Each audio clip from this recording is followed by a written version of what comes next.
Baik semuanya, selamat siang, selamat malam, selamat pagi. Semoga kita dalam keadaan sehat dan selalu sehat. Pertemuan hari ini, pertemuan perkuliahan Public Relations hari ini, kita akan mempelajari, berdiskusi, berbagi informasi tentang opini publik dan citra perusahaan. Kita tahu bahwa setiap perusahaan membutuhkan opini publik untuk membuatnya jauh lebih baik. Bahkan perusahaan itu harus menciptakan opini publik. Untuk apa? Untuk membuat citra positif bagi perusahaannya. Karena citra positif itulah yang menjadi modal dasar perusahaan tersebut dapat dipandang baik oleh publik. Yang tentu itu akan berdampak positif bagi perusahaan itu, baik itu dari perdagangannya, dari produk yang dijualnya, dari jasa yang dijualnya, kepercayaan masyarakatnya, dan masyarakat pun akan membela perusahaan tersebut karena perusahaan tersebut memiliki citra yang positif. Nah, tahap awalnya adalah kita harus membuat opini publik yang baik bagi perusahaan. Opini publik itu apa sih? Nah, sekarang kita akan mempelajari itu. Ya, opini publik. Opini adalah sentral dari aktivitas manusia yang memiliki pengaruh pada perilaku manusia. Istilah opinion yang diterjemahkan menjadi opini didefinisikan oleh Khatib and Center. Diartikan sebagai pengekspresian suatu sikap mengenai persoalan yang mengandung pertentangan. Opini juga diartikan sebagai pendapat, cara pandang, pola pikir seseorang dalam memahami sesuatu. Begitupun dengan masyarakat. Masyarakat memiliki pandangannya sendiri. Dan secara psikologis, manusia itu adalah makhluk yang berhak memandang apa yang ingin dipandangnya, menilai apa yang ingin dinilainya, karena manusia adalah makhluk yang mempersepsi apapun yang diinginkannya. Ya, opini juga diartikan sebagai pendapat atau pandangan tentang suatu persoalan. Ketika seseorang beropini terhadap suatu permasalahan yang sama, akan menimbulkan penilaian yang berbeda. Hal itu dikarenakan opini memiliki sifat subjektif yang artinya menurut pandangan sendiri-sendiri. Artinya, pandangan setiap orang itu berbeda meskipun objeknya itu sama. Pemahaman orang itu berbeda dan apa yang keluar yang dikomunikasikan oleh dia dalam bentuk kata-kata untuk dia beropini, entah itu dalam bentuk tulisan, itu berbeda-beda meskipun sama objeknya. Misal objeknya itu warna merah. Ada dua individu nih yang dia tuh kembar. Dua individu dan kembar. Dengan pengetahuan dan pengalaman mereka yang pasti berbeda-beda meskipun kembar, dalam mengartikan atau memaknai warna merah itu berbeda. Ada yang mengartikan itu buah apel, yang satunya mengartikan itu buah stroberi. Kalau dalam konteks buah, mereka harus beropini buah apa yang berwarna merah. Oh, yang satu akan jawab apa, yang satu akan jawab stroberi, atau yang satu mungkin jawabnya hal lain. Karena opini bersifat subjektif. Meskipun objeknya sama, tapi pemahamannya dan pemaknaannya berbeda. Kita tidak boleh menilai pandangan orang lain atau opini orang lain berdasarkan pandangan kita sendiri saja. Atau bahkan kita menyalahkannya. Padahal kita tidak tahu latar belakang dia beropini seperti itu. Kita tidak tahu sudut pandang yang digunakan olehnya untuk beropini seperti itu. Yang harusnya kita lakukan adalah menghargai opininya. Kita pelajari sudut pandang apa yang digunakan dia untuk memaknai warna merah. Kita pelajari faktor-faktor apa yang dimilikinya atau yang keluar dari dia tentang warna merah ini. Sehingga kita dapat pengetahuan baru dari opini orang tersebut bahwa ternyata dari warna merah pun bukan hanya apel, tapi bisa stroberi juga. Dengan menerima opini orang lain, kita akan menjadi lebih baik. Ya, jadi opini itu harus dihargai. Ya, sekarang ke opini publik. Kalau tadi opini secara individu, sekarang opini publik. Ya, opini publik merupakan opini yang tercipta dan diyakini dan dimaknai sama oleh komunitas publik tertentu. Ya, opini publik dapat dipergunakan untuk menandakan setiap pengumpulan pendapat dengan yang dikemukakan individu-individu.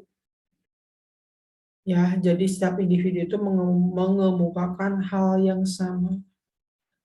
Temanya sama dan mereka saling mendukung. Dari berbagai pandangan mereka, mereka saling mendukung dan menciptakan sebuah komunitas. Nah, komunitas publik inilah yang disebut apa atau pandangan mereka yang digunakan oleh mereka atau yang dimaknai oleh mereka sama, itu merupakan opini publik bagi mereka. Dan itu pun merupakan opini publik yang dapat ditangkap dan dimengerti dan dimaknai oleh publik yang lain. Opini publik sering digunakan untuk menunjuk kepada pendapat-pendapat kolektif dari sebuah besar orang, sejumlah besar orang. Ya, suatu isu baru dikatakan sebagai opini publik setelah masyarakat mengungkapkannya. Berbeda dengan kerumunan, publik lebih merupakan kelompok yang tidak merupakan kesatuan.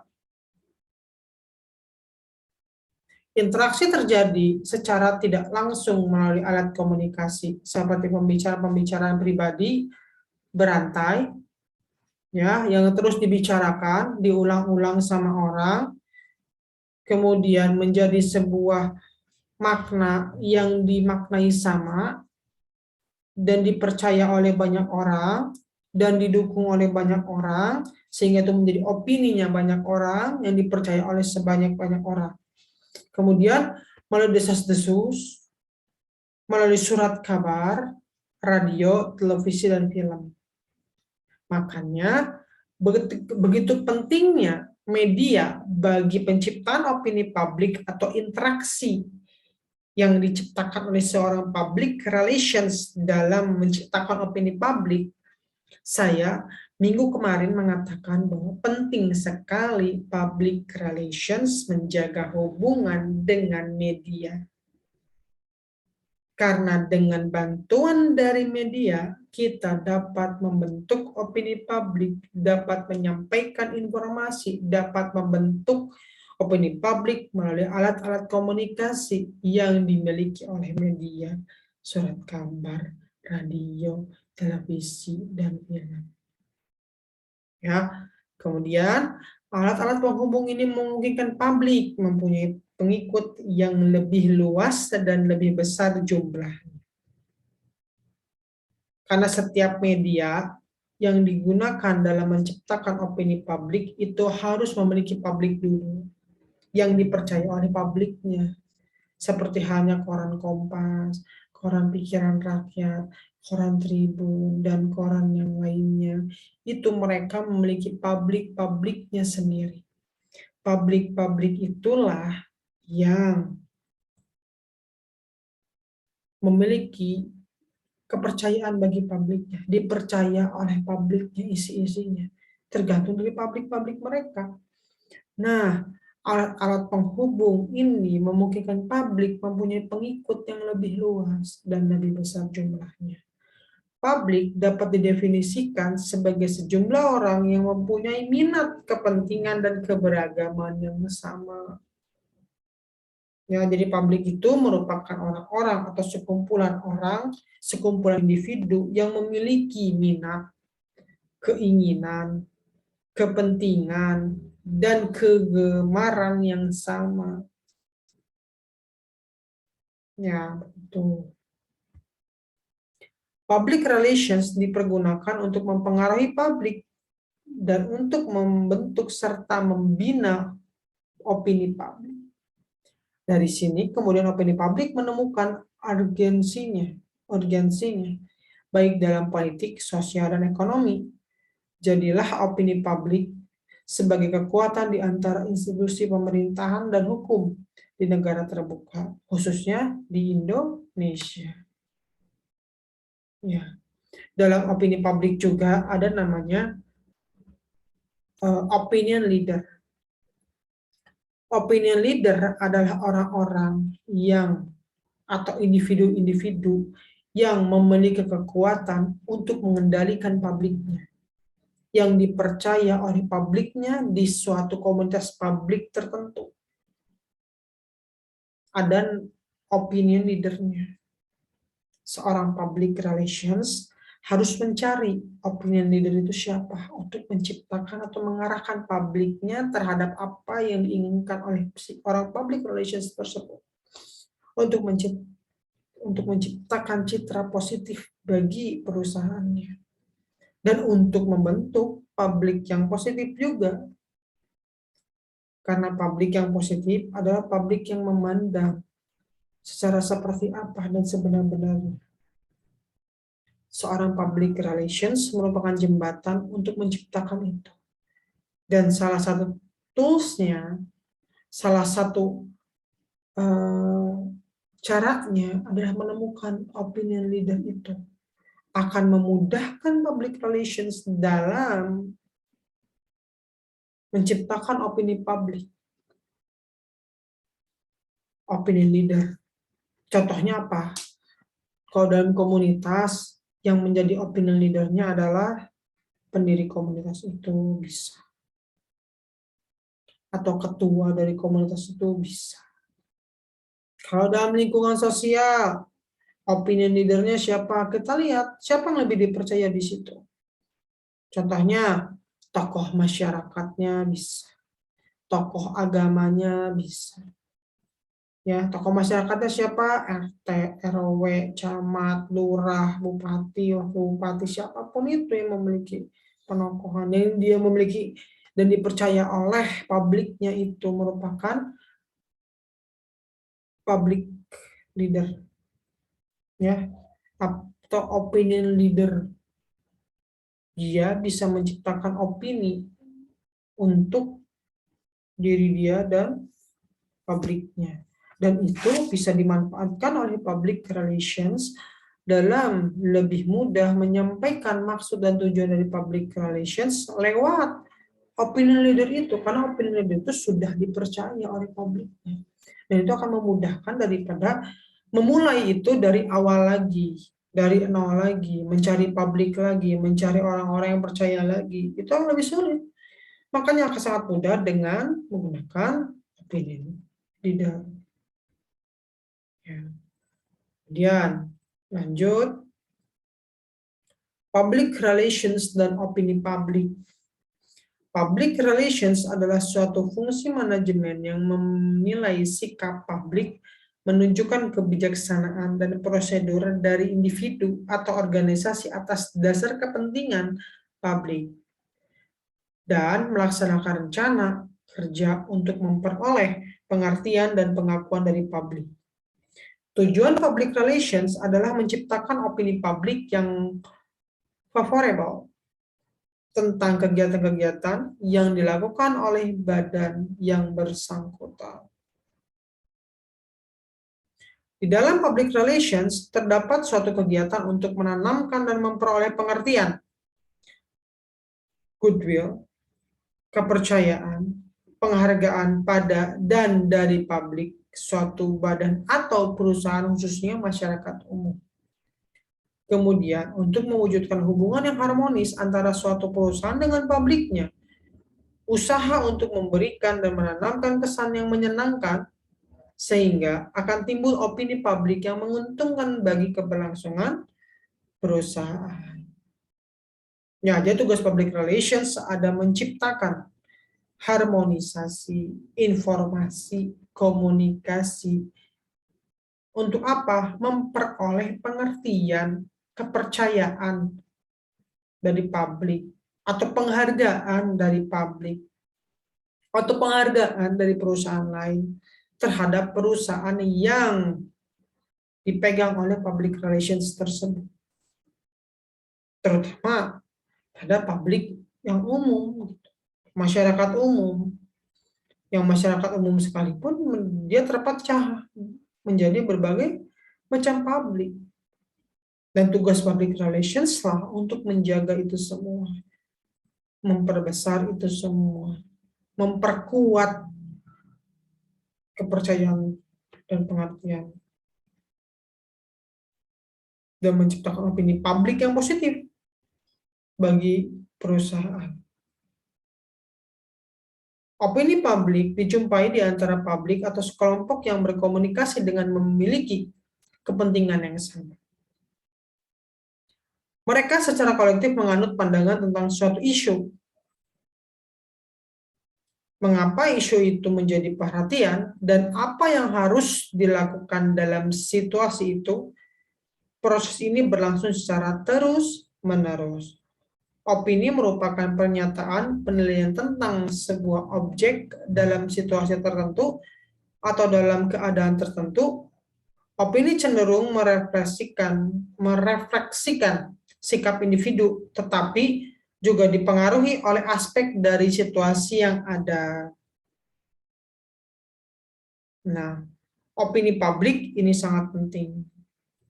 Bagi siapa? Bagi kita.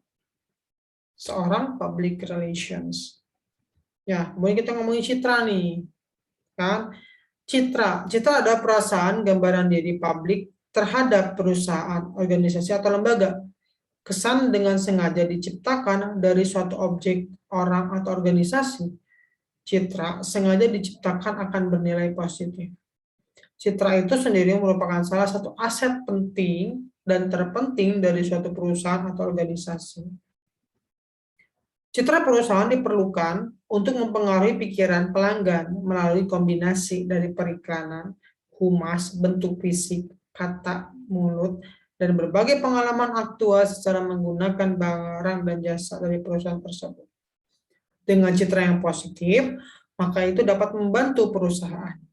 Citra perusahaan adalah kesan, perasaan, dan gambaran dari publik terhadap perusahaan tersebut. Kesan yang sengaja diciptakan oleh public relations dimulai dari suatu objek, orang, atau organisasi. Persepsi seseorang terhadap perusahaan didasari atas apa yang mereka ketahui atau mereka kira tentang perusahaan yang bersangkutan. Karena manusia merupakan makhluk yang bebas mempersepsi apapun yang diinginkannya, maka dengan citra ini, manusia sebagai objek dari penciptaan citra public relations untuk kepentingan perusahaan harus dapat membuat citra yang positif, harus dapat publik perusahaan menciptakan dalam pikirannya hal-hal yang positif tentang perusahaan. Citra perusahaan menjadi salah satu pegangan bagi banyak orang dalam mengambil berbagai macam keputusan penting, seperti membeli barang atau jasa yang dihasilkan perusahaan, berlangganan, atau merekomendasikan kepada orang lain. Nah, setelah perusahaan mendapatkan kepercayaan publik, diharapkan publik dapat membeli barang dari perusahaan tersebut, dapat menggunakan jasa dari perusahaan tersebut, dan terus berulang menggunakannya, bahkan menjadi berlangganan. Setelah berlangganan, publik itu mengajak publik yang lain Dan itu merupakan salah satu kesuksesan dari seorang public relations dalam menciptakan citra positif, dalam menjaga citra positif perusahaan. Kalau jenis citra, ya jenis citra ada citra bayangan atau mirror image. Citra yang melekat pada orang atau anggota-anggota organisasi, dan citra yang dianut oleh orang dalam mengenai pandangan luar tentang citra bayangan. Itu hampir selalu tidak tepat atau tidak sesuai dengan kenyataan yang sesungguhnya. Citra yang kedua adalah citra yang berlaku atau current image. Kebalikan dari citra bayangan atau pandangan yang dianut oleh pihak-pihak luar mengenai suatu organisasi.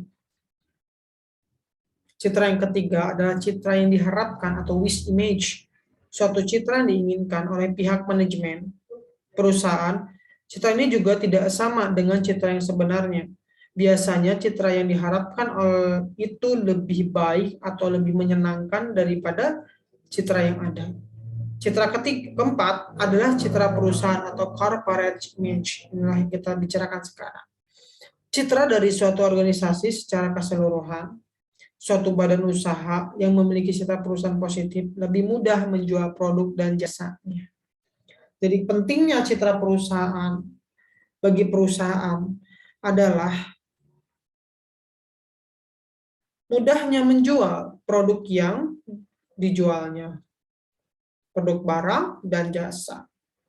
Dan kesuksesan public relations dalam menciptakan citra positif ini akan terlihat dari bagaimana atensi publik dari perusahaan tersebut membeli atau menggunakan barang dan jasa yang dimiliki oleh perusahaan. Ya, jadi itulah pentingnya kenapa public relations harus dapat menjaga dan menciptakan citra positif. Karena dengan citra positif yang diciptakan oleh public relations, kemudian dijaga oleh public relations, dan diperbesar lagi citra itu, diperluas lagi citra positif itu, akan sangat mempermudah perusahaan dalam menjual barang dan jasanya. Dan akan mempermudah public relations dalam menjembatani apa yang dibutuhkan publik dari perusahaan. Dengan publik yang percaya kepada public relations, maka publik akan dengan mudah memberitahu PR, memberitahu perusahaan apa yang dibutuhkan publiknya. Sehingga perusahaan akan sangat mudah membuat program, karena program itu pasti sesuai dengan kebutuhan publik. Dan itu hanya akan tercapai bila citra positif terhadap perusahaan itu terbentuk pada publiknya. Sehingga publik perusahaan itu percaya terhadap perusahaan, dan perusahaan dapat mengetahui kebutuhan publik itu apa, sehingga program-program yang dibuat oleh perusahaan sesuai dengan kebutuhan dan kepentingan publiknya. Itu pun akan membuat citra perusahaan, citra positif yang dibuat oleh public relations akan semakin besar terhadap perusahaan. Ya, kemudian setelah jenis-jenis citra, kita bicara yang satu lagi adalah citra menjemuk. Ada multiple image. Setelah citra perusahaan yang tadi kita bicarakan, citra yang berikutnya adalah citra menjemuk atau citra yang terakhir. Ya, multiple image. Banyaknya jumlah pegawai atau individu, cabang atau perwakilan dari sebuah perusahaan secara keseluruhan. Jadi kalau multiple image ini adalah citra-citra yang jumlahnya sangat banyak, yang tercipta dari pegawai, yang sifatnya individu, yang mereka individu kan bebas mempersepsi apapun yang diinginkannya. Ya, cabang atau perwakilan dari sebuah perusahaan secara keseluruhan dan lain sebagainya. Kemudian faktor-faktor yang mempengaruhi citra perusahaan, ada orientasi terhadap manfaat yang telah diberikan atau diterima dan sebagaimana diinginkan oleh konsumen halayak sasarannya. Kemudian manfaat yang ditampilkan melalui kualitas dan kuantitas pelayanan cukup realistis dan mengesankan bagi halayaknya. Citra yang baik telah dipresentasikan berdasarkan kemampuan perusahaan yang menciptakan kebanggaan, nilai kepercayaan dan kejujuran, dan mudah dimengerti oleh publik sebagai halayak sasarannya. Keempat, citra yang baik muncul dari akibat penilaian atau tanggapan publik terhadap berbagai aktivitas, empati, prestasi, dan reputasi perusahaan selama melakukan berbagai kegiatannya. Citra baik perusahaan lainnya yang dapat timbul dari aspek yang menampilkan keseriusannya dalam bertanggung jawab atau tanggung jawab sosial perusahaan yang lebih peduli pada kelestarian lingkungan hidup, menggunakan teknologi ramah lingkungan, dan meningkatkan kesejahteraan masyarakat sekitar. Kemudian,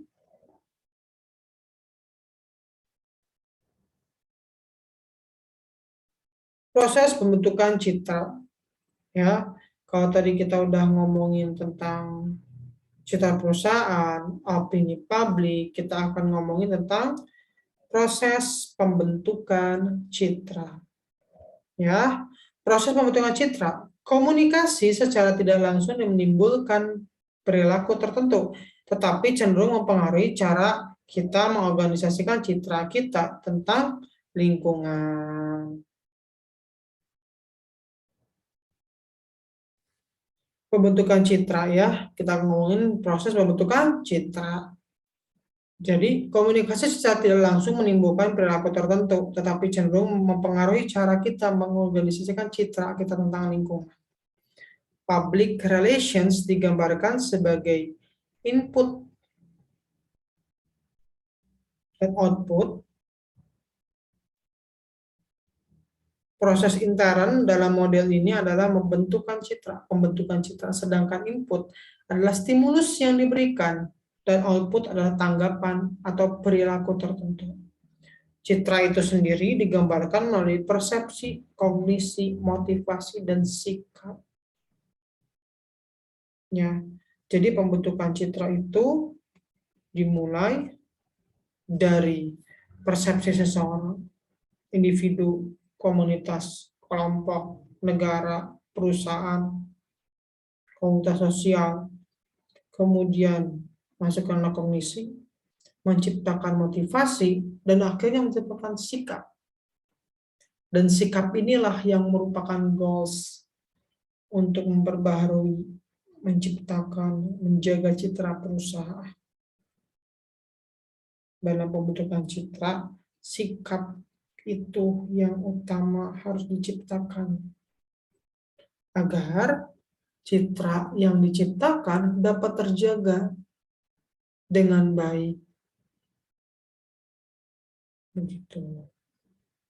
Proses pembentukan citra, model pembentukan citra ini menunjukkan bagaimana stimulus yang berasal dari luar diorganisasikan dan mempengaruhi respon. Stimulus atau rangsangan yang diberikan pada individu dapat diterima atau ditolak. Jika rangsangan ditolak, proses selanjutnya tidak akan berjalan. Hal ini menunjukkan bahwa rangsangan tersebut tidak efektif dalam mempengaruhi individu. Sebaliknya, jika rangsangan itu diterima oleh individu, berarti terdapat komunikasi dan terdapat perhatian dari organisme. Dengan demikian, proses selanjutnya dapat berjalan. Proses pembentukan citra pada akhirnya akan menghasilkan sikap, pendapat, tanggapan, atau perilaku tertentu.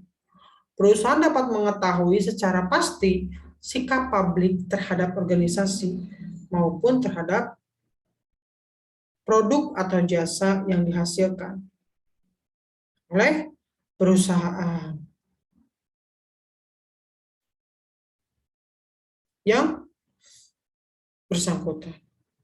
Perusahaan juga dapat mengetahui apa-apa yang disukai dan tidak disukai publik tentang perusahaan. Dengan demikian, perusahaan dapat mengambil langkah-langkah tepat bagi kebijaksanaan perusahaan selanjutnya. Artinya, dengan kepercayaan publik itu, publik akan sangat mudah untuk memberikan atau menginformasikan apa yang dibutuhkan publik dari perusahaan. Dengan hal tersebut, perusahaan dapat mengambil langkah-langkah yang tepat membuat program-program yang sesuai dengan kebutuhan publiknya. Artinya program yang dibuat oleh perusahaan itu akan diterima oleh publik, diminati oleh publik, dan tidak sia-sia. Karena itu memang dibutuhkan oleh publik.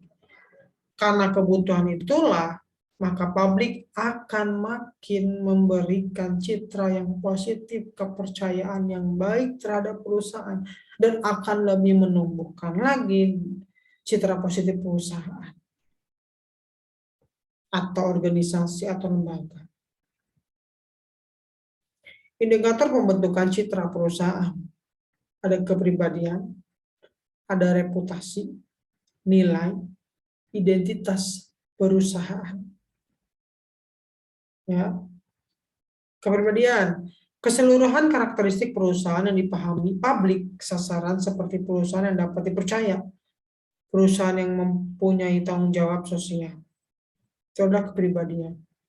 Dari reputasi merupakan hak yang telah dilakukan perusahaan dan diyakini publik sasaran berdasarkan pengalaman sendiri maupun pihak lain seperti kinerja, keamanan, transaksi sebuah bank. Itu akan menunjukkan reputasi bagi perusahaan. Nilai yang dimiliki suatu perusahaan, dengan kata lain budaya perusahaan seperti sikap manajemen yang peduli terhadap pelanggan, karyawan yang cepat tanggap terhadap permintaan maupun keluhan pelanggannya. Yang keempat adalah identitas perusahaan. Komponen-komponen yang mempermudah pengenalan publik sasaran terhadap perusahaan seperti logo, warna, slogan. Kemudian hal-hal yang dapat merusak citra perusahaan. Ada produk yang dijual tidak sesuai dengan apa yang dipromosikan. Hal yang dimaksud adalah kualitas produk dijual atau yang ditawarkan tidak sesuai dengan yang dijual oleh perusahaan. Jadi untuk meningkatkan kepercayaan publik terhadap perusahaan, produk yang dijual oleh perusahaan, mau itu produk barang dan jasa, harus sesuai dengan yang ditawarkan oleh perusahaan. Tidak boleh dikurangi, bahkan lebih bagus ditambah agar kepercayaan publik lebih besar pada perusahaan. Jasa juga, jadi kita ngomong produk sekarang jasa. Biasanya diberikan tidak dapat memuaskan nasabah, dapat juga merusak citra perusahaan. Hal yang dimaksud adalah pelayanan yang didapatkan oleh nasabah kurang memuaskan. Contoh, melayani nasabah yang cepat, tanggap, dan lama. Ya, untuk menghindari citra yang rusak. Kemudian,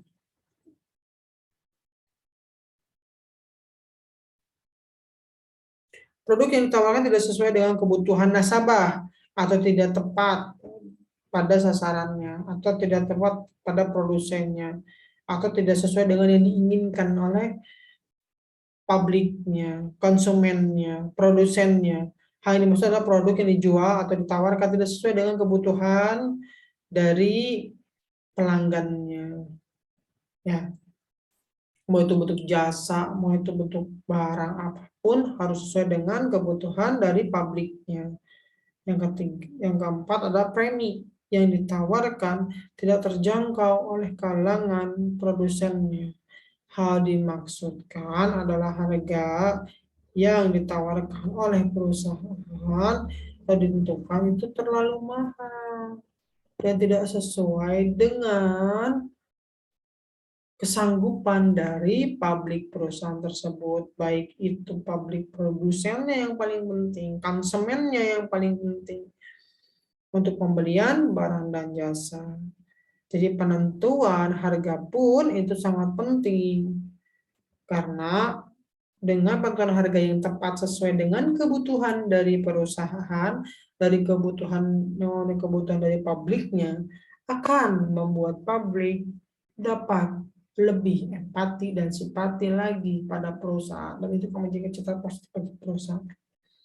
Ya, oke, segini sampai di sini penjelasan tentang citra perusahaan dan opini publik. Kurang lebihnya saya mohon maaf. Ya, di video ini terima kasih telah untuk siapapun yang telah menonton video ini. Semoga dapat bermanfaat. Jika ada salah kata atau apapun di video ini, itu hanya untuk contoh perkuliahan. Tidak ada maksud untuk menghina dan menjatuhkan siapapun. Ya, dalam perkuliahan ini, dalam video ini, kita sepakat untuk tidak sepakat. Dan untuk para mahasiswa saya, silahkan kerjakan tugas dan kuisnya, kumpulkan tepat waktu, tetap jaga kesehatan. Terima kasih telah mengklik dan menonton video ini. Dan semoga bermanfaat. Jika ingin memberikan masukan, saya menerima. Tapi masukan yang benar-benar baik dan tepat. Karena ingat, dalam komunikasi, dalam menyampaikan sesuatu harus baik dan tepat. Sehingga hal tersebut dapat diterima dengan baik dan dapat berkembang menjadi lebih baik lagi, terutama dalam perkembangan ilmu. Dalam video ini adalah ilmu public relations. Ya, terima kasih semuanya. Terima kasih yang telah menonton. Semoga bermanfaat. Saya tutup. Wassalamualaikum warahmatullahi wabarakatuh.